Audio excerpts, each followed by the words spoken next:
While Adolf Hitler was the face of Nazi Germany, he wasn't solely responsible for its atrocities. Around him, he had a circle of stalwart Nazis, cruel men who helped run the state and drive the German war machine. In this video, we shed light on Hitler's inner circle. We're also going to pit them against each other in an IQ contest. In 1931, Walther Funk quit his job as an editor for the financial newspaper the Berliner Börsen-Zeitung to join the Nazi Party. In 1931, Funk was made the Reich press chief and a state secretary in the Ministry of Public Enlightenment and Propaganda, working under the Reich Minister Joseph Goebbels. In 1938, Funk replaced Hjalmar Schacht as the president of the Reichsbank. Under Funk, the Reichsbank absorbed the wealth of nations Hitler crushed. The bank confiscated jewelry and even gold teeth from the Jews and then melted down the gold to make bullion. As such, at the Nuremberg trials, American Chief Prosecutor Robert Jackson referred to Funk as the banker of gold teeth. During the trials, the Allies tested the IQs of 21 inner circle Nazis like Funk, whose IQ was 124, which is quite a lot higher than the average IQ of 100. Funk was sentenced to life in prison, but was released in 1957 due to poor health. He succumbed to diabetes in 1960. In 1931, German architect Albert Speer signed up for the Nazi Party. In 1932, Goebbels hired Speer to renovate the Nazi HQ in Berlin. He obviously did a good job because the Nazis asked Speer to submit designs for the Nuremberg rally the following year. The Führer liked what he saw, taking Speer as the commissioner for artistic and technical presentation of party rallies and demonstrations. A real mouthful of a job title indeed. Later, Hitler and Speer designed the new Reich Chancellery, and through this project, they grew closer. In 1937, Speer claimed an additional title, General Building Inspector for the Reich capital. In this role, he was responsible for evicting Jews from their Berlin homes. In 1942, Speer added yet another job to his giant Nazi resume. As Reich Minister of Armaments and War Production, he was in charge of weapons production for the German army at first, and then, exploiting his bromance with Hitler, the Air Force and Navy. His armaments factories were manned by malnourished, maltreated POWs and Holocaust victims, slaves, and this was just one of the crimes for which he was awarded a 20-year sentence during the Nuremberg trials. His IQ was scored at 128. Wilhelm Keitel was a First World War veteran who was appointed Chief of the Armed Forces in 1935, an office which oversaw all three major branches of the Wehrmacht. In 1938, when Hitler took charge of the Wehrmacht, he created the Oberkommando der Wehrmacht, or Supreme Command of the Armed Forces, which replaced the aforementioned Armed Forces Office, and he made Keitel chief. It seems the Führer kept Keitel around because he was, quotes, as loyal as a dog, and not so much because of his command skills.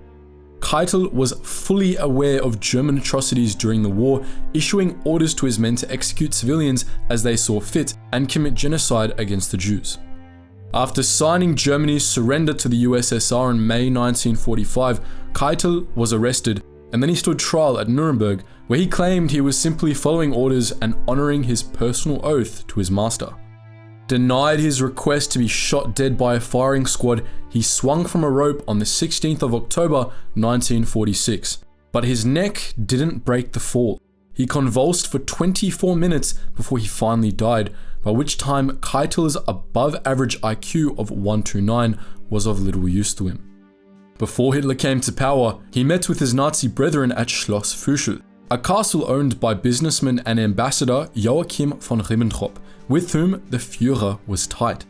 According to Goebbels, von Ribbentrop bought his name. He married his money and he swindled his way into office. In 1936, he became Nazi Germany's ambassador to the UK, and in 1938, the Reich Minister of Foreign Affairs. In this latter role, he forged the Pact of Steel with Italy and the Molotov-Ribbentrop Pact with the USSR, a pact of non-aggression which Hitler later broke, much to Ribbentrop's dismay.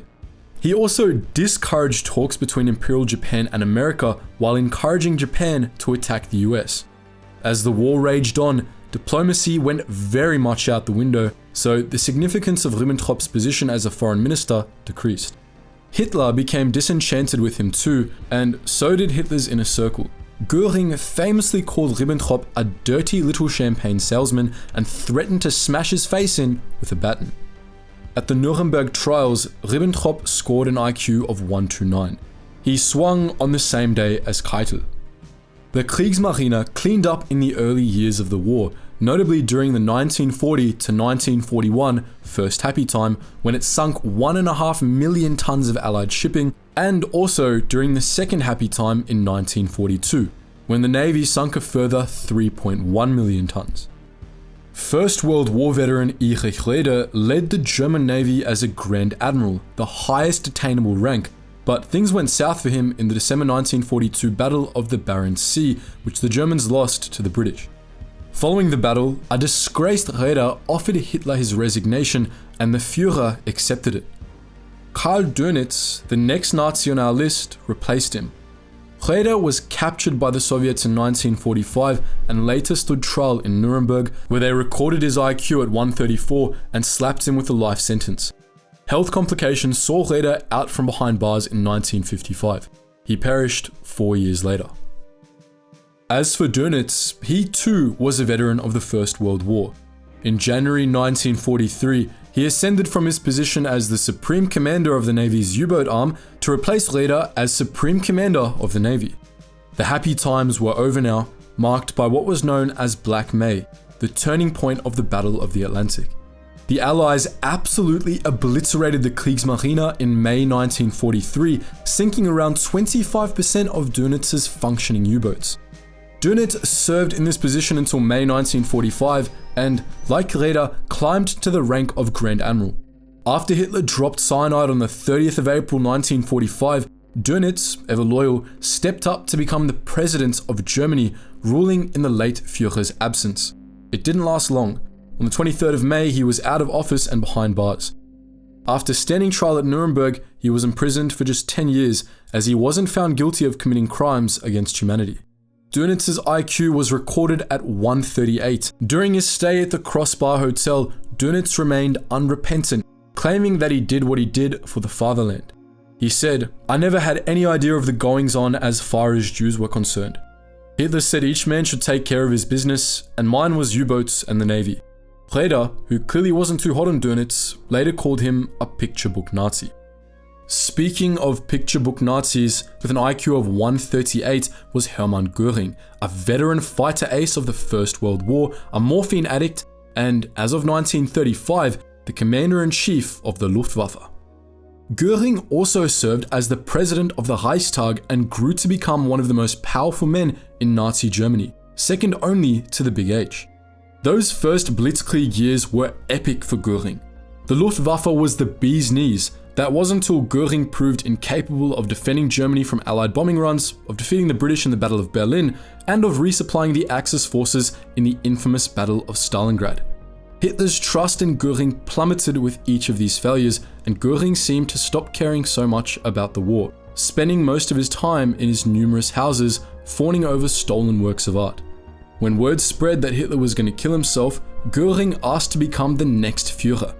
Hitler said no, and then stripped Göring of his power. Göring ultimately surrendered himself to the Americans and stood trial at Nuremberg. He was supposed to swing from a rope, but somehow he procured cyanide during his imprisonment and went out on his own terms. The judgment read, Göring was often, indeed almost always, the moving force, second only to his leader. His guilt is unique in its enormity. The record discloses no excuses for this man.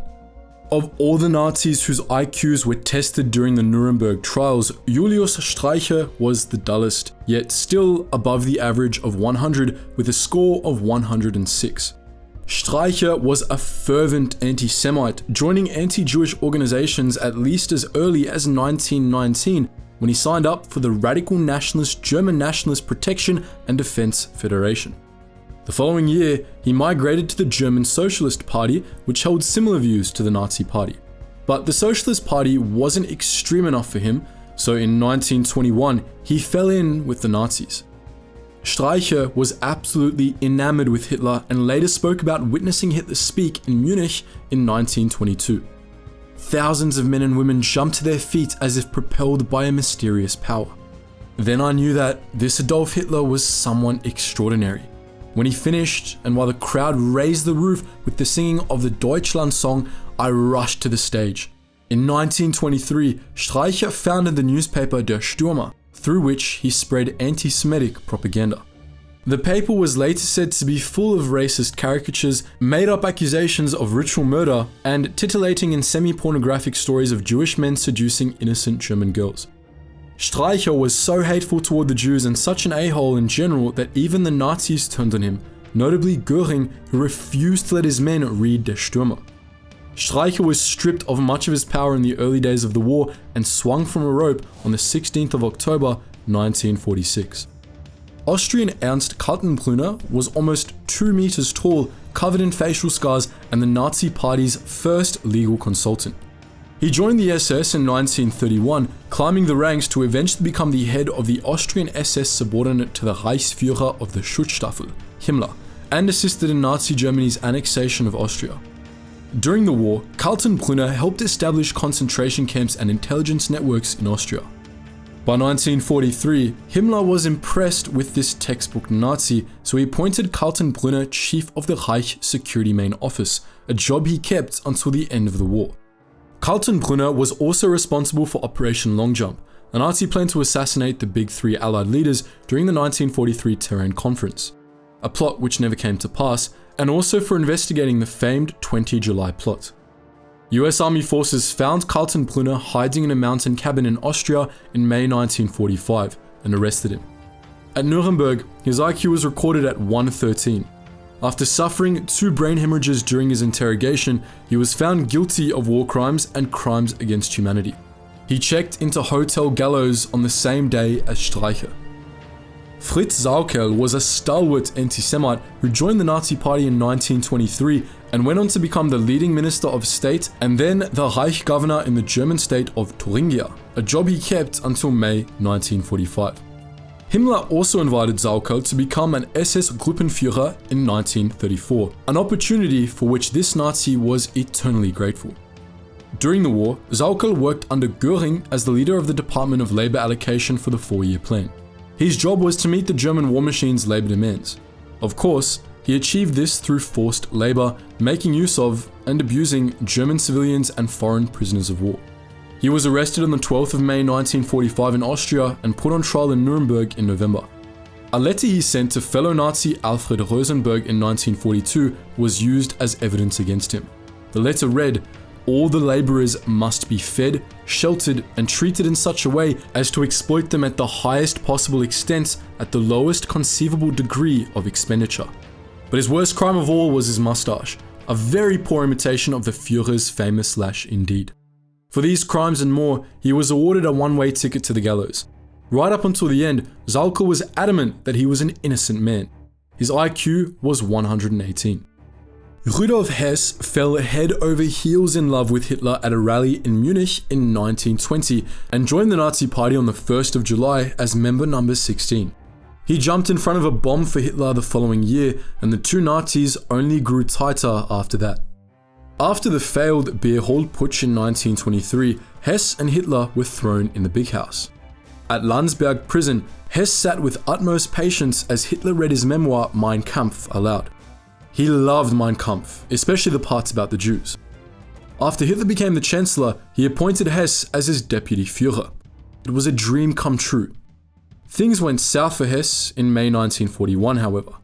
After a solo flight to Scotland, where he'd intended to start peace talks with Britain via the Duke of Hamilton, the British cuffed him and put him behind bars until the end of the war. During the Nuremberg trials, where Hess was charged with conspiracy to commit crimes, crimes against peace, war crimes, and crimes against humanity, he conveniently started exhibiting signs of amnesia. It turned out that an IQ of 120 wasn't quite enough for him to get away with such a ruse, however, a ruse to which he soon confessed. Unlike the other Nazis we've covered in this video so far, Hess didn't swing in 1946, but was sent to Spandau prison. He remained there until he was 93 years old, at which point he hung himself from an extension cord in the prison's reading room. Baldur von Schirach was just great with kids, so in 1931, Hitler named him the Reichsjugendführer, meaning National Youth Leader of the Nazi Party, and then in 1932, Reichsführer of the Hitler Youth. a role in which Schirach made sure that Germany's boys were nice and indoctrinated. These were just two of Schirach's jobs, however. He also fought in the Battle of France and went on to become the regional leader and Reich governor of Vienna, Austria. Here, he evacuated some 2.5 million children from cities targeted by Allied bombing raids and deported some 65,000 Jews to concentration camps. The atrocities soon began to weigh on his mind though, and in 1943, he started criticizing Hitler's policies on Jews. Somehow, Schirach wasn't silenced by the Gestapo for this. He even managed to keep his gig in Vienna. Schirach surrendered to American forces in June 1945 and denounced Hitler at Nuremberg. In Schirach's words, the German youth is completely innocent of the abuses and degeneration of the Hitler regime which were established during this trial. It never wanted this war and did not participate in any crimes. For deporting Jews from Austria, Schirach spent 20 years in Spandau. His IQ was a respectable 130. Hans Fritzsche also had an IQ of 130.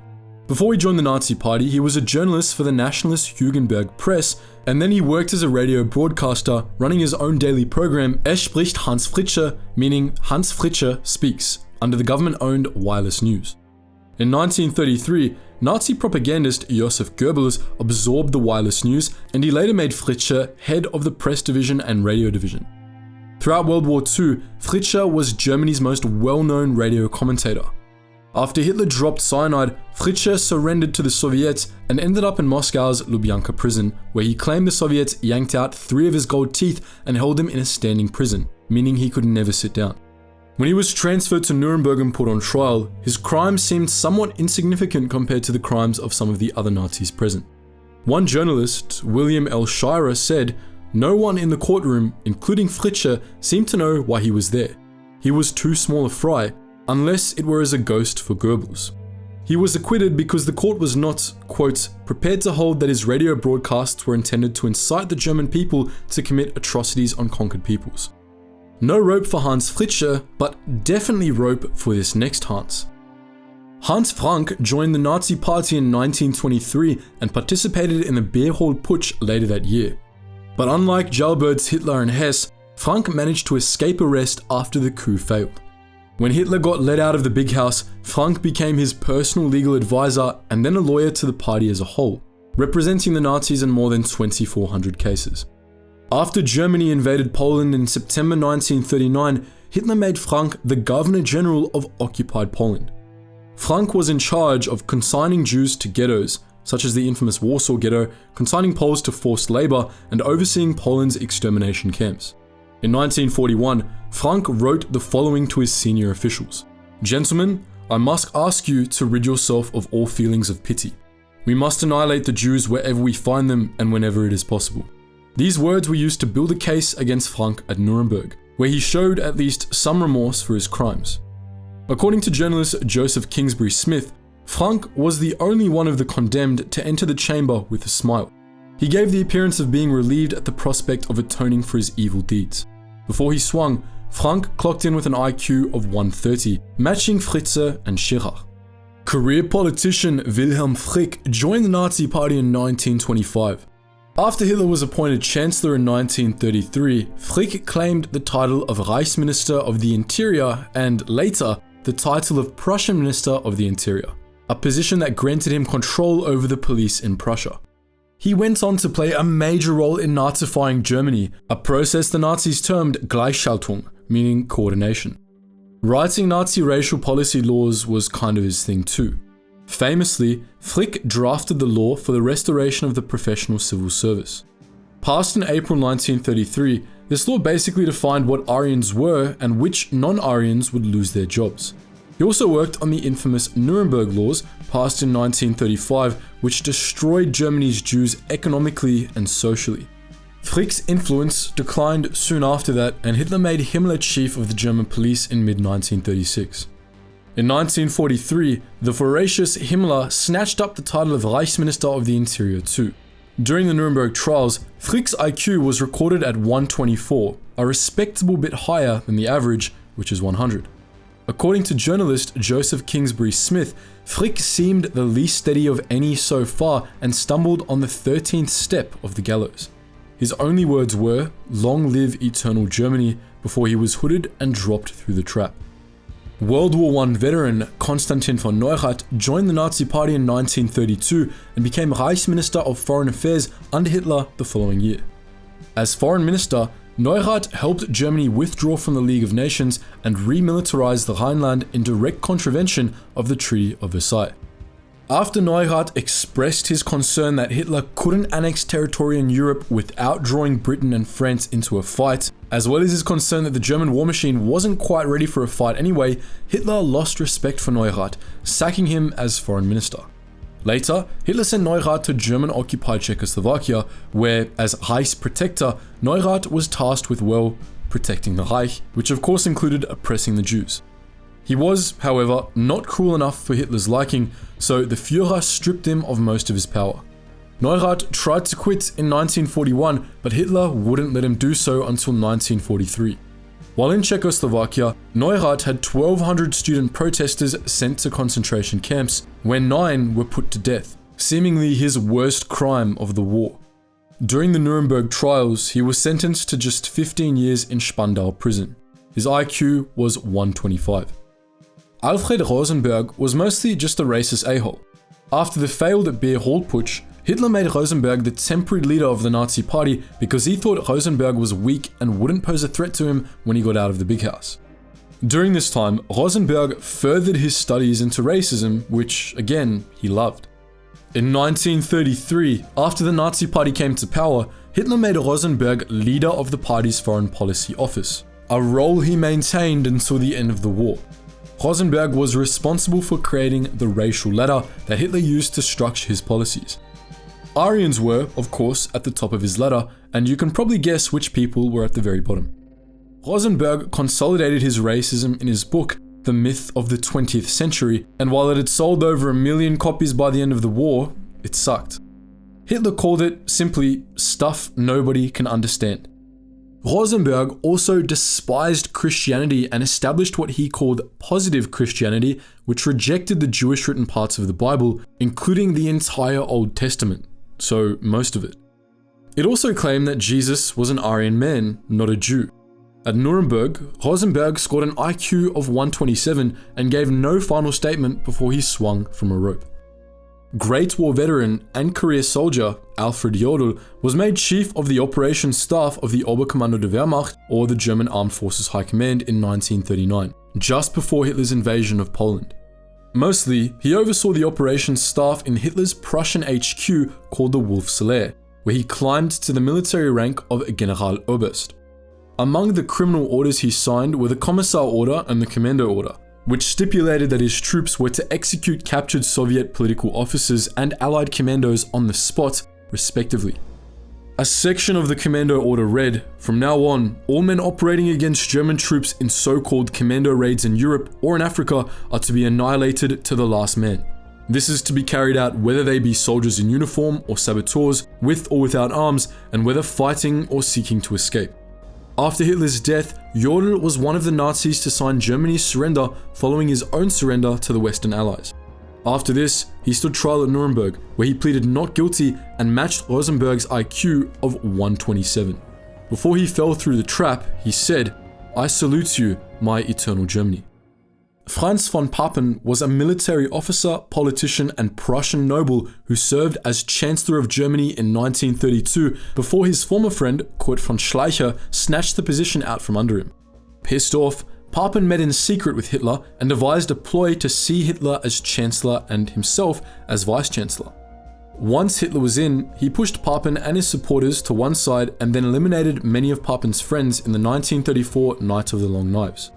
After this, Papen resigned from his position as Vice-Chancellor. Papen clearly was still of some use to Hitler, however, because the Führer then made him Germany's ambassador to Austria, a role in which Papen undermined Austrian independence and laid the foundation of Germany's annexation of Austria. After this, he served as an ambassador to Turkey, trying to prevent the nation from joining sides with the Allies. During the Nuremberg trials, Papen was not charged with direct involvement in said annexation and was acquitted of all charges. His IQ, 134. Formerly the Chancellor of Austria, Arthur Seyss-Inquart became its governor after its annexation by Nazi Germany. A racist at heart, Seyss-Inquart was a natural fit for the Nazi Party, which he joined on the 13th of March 1938. After the war kicked off, he was made Deputy Governor General of Southern Poland and then Reichskommissar of the Netherlands. In all three of these roles, Seyss-Inquart happily persecuted the Jews and anyone else who stood in the way of Hitler's twisted vision. In the Netherlands, he supported pro-Nazi Dutch organizations such as Nederlandse Landwacht, executed resistance fighters, POWs and hostages, and oversaw the management of concentration camps and forced labor camps. He also established a Jewish ghetto in Amsterdam as well as transit camps for the deportation of Jews to death camps outside of the Netherlands, such as Auschwitz in occupied Poland. At Nuremberg, Seyss-Inquart scored an IQ of 141, the second highest result of all the 21 Nazis tested there. When they passed his sentence, he said, "Death by hanging." Well, in view of the whole situation, I never expected anything different. Well, it could be argued that Seyss-Inquart was indeed the smartest Nazi tested at Nuremberg, as the number one spot would otherwise go to the economist, banker and politician Hjalmar Schacht, who never actually joined the Nazi Party. In the wake of the First World War, Schacht worked to rebuild Germany's economy and prevent hyperinflation. In 1923, still under the Weimar Republic, he was appointed president of the Reichsbank. Schacht soon grew disillusioned with the current government and believed that a strong national government could help Germany reclaim its sovereignty and equality as a world power. In 1930, Schacht resigned from his position as the Reichsbank's president. But when Hitler became Chancellor in 1933, Schacht jumped back on board, later claiming the titles of Reichsminister of Economics and General Plenipotentiary for War Economy as well. In these roles, he basically helped to get the Nazis' finances in order by implementing new policies in Germany and negotiating trade agreements, among other financy things. Schacht often clashed with Hitler and Germany's second most powerful man, Göring. This was because he opposed Hitler's plans for rearmament, believing it was a bad move economically, and because he opposed Hitler's treatment of the Jews. This ultimately led Schacht to resign and make contact with German resistance leaders such as Karl Friedrich Godeler, Hans Gisevius, and Theodor Strunk. However, it doesn't seem that Schacht played an active role in the resistance. Still, after the failed 20 July plot, Hitler must have had some suspicions because he had Schacht arrested and thrown into Ravensbrück concentration camp. Eventually, he was transferred and detained in Tyrol, Italy. After US forces liberated Tyrol, Schacht stood trial at Nuremberg, where he was acquitted and took the gold medal with an IQ of 143. Probably the smartest thing he did was to try and jump ship before Hitler steered it into the rocks. Now, of all 21 Nazis whose IQs were tested at Nuremberg, do any of their results surprise you? Do you think their predicament would have affected their results? Do you know the IQs of any other prominent Nazis who we didn't cover in this series? Let us know all that and more in the comment section below. And as always guys, thank you so much for watching, and I hope you learned something new.